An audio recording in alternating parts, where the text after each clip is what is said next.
In order to show how effective ESOL is at killing bacteria when fogged into any space, we tested the bacteria load on a previously cleaned door handle.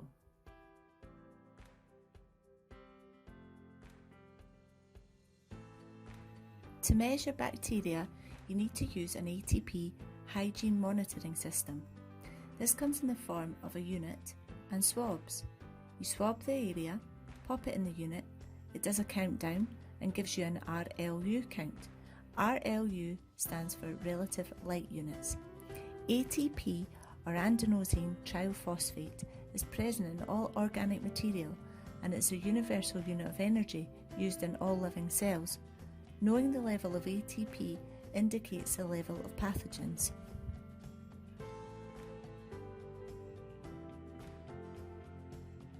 The surface swab is shaken for 10 seconds.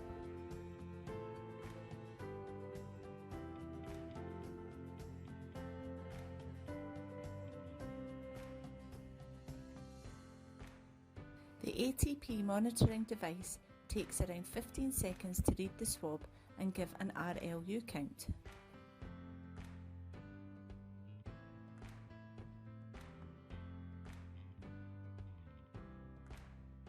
Fogging with ESOL. Using a fogging machine, we fog the area of the room with ESOL for 1 minute. In order to produce a dry fog, the fogging machine needs to output droplet sizes of less than 10 microns.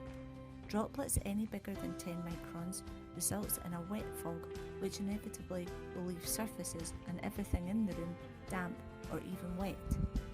What were the results?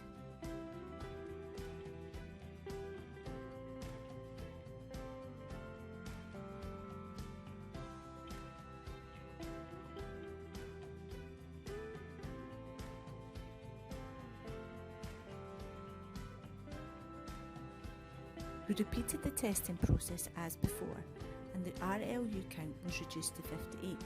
That is a 40% reduction in the bacteria load after only 1 minute. What happened when we fogged again? To take this one step further, we fogged the handle again for a further 1 minute. To give you an idea, in the food and drink industry, bacteria levels need to be between 0 and 30 to pass a hygiene test. After the second fog and testing, the bacteria load was reduced to 6, clean enough to eat your dinner from. For more information on ESOL and ESOL fogging, click on the link below or get in touch. Thanks for watching.